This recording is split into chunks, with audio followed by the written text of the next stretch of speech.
Michel, on s'est déjà vu pour certains. Je suis producteur de lait avec 70 VL sur la commune de Lourmet. On l'a introduit il y a 2 ans sur 5 hectares. Donc nous, ce qui nous intéressait, c'était la fauche pour faire du stock. On a fait des erreurs forcément au démarrage, sur la première exploitation surtout. Donc le gros problème, c'est de donner la place au trèfle, quoi. Donc ça passe déjà par une bonne implantation. Il faut qu'il y ait du trèfle partout. Parce que le trèfle violet, s'il y a des trous, il n'y en aura jamais, quoi. C'est pas comme un trèfle blanc qui va faire des stolons. Nous, on l'implante après céréales au mois d'août, fin août, début septembre. On le fait pâturer au mois de novembre.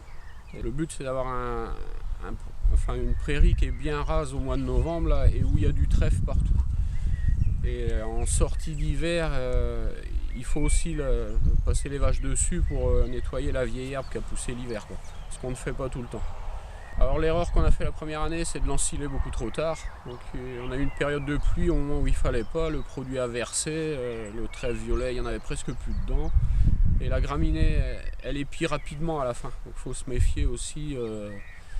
C'est un produit qui monte très vite à épi. Donc voilà, la deuxième coupe de la première année d'exploitation, on l'a faite en enrubanage. C'est pareil, un petit peu tard parce que la météo n'était pas avec nous. Et après, on a fait un foin qui est très appétant, que les vaches adorent, avec beaucoup de trèfle dedans, qui peut être destiné à faire ruminer les vaches dans une ration. Pour ce qui est de la fertilisation, il faut 100 unités d'azote pour que la graminée s'exprime bien, quoi. Parce qu'on a quand même que 40% de trèfle là-dedans. C'est pas assez pour fournir assez d'azote au régras. C'est une bonne implantation à l'automne, pas trop tard. Une première exploitation à l'automne, un déprimage au printemps, au mois de mars, une coupe pas trop tardive et des coupes assez rapprochées pour avoir de la MAT. Enfin, l'objectif, c'est d'ensiler que de la feuille verte, pas trop avancé en stade et que de la bonne herbe. Là, on a un produit qui aujourd'hui est bien, un bon équilibre.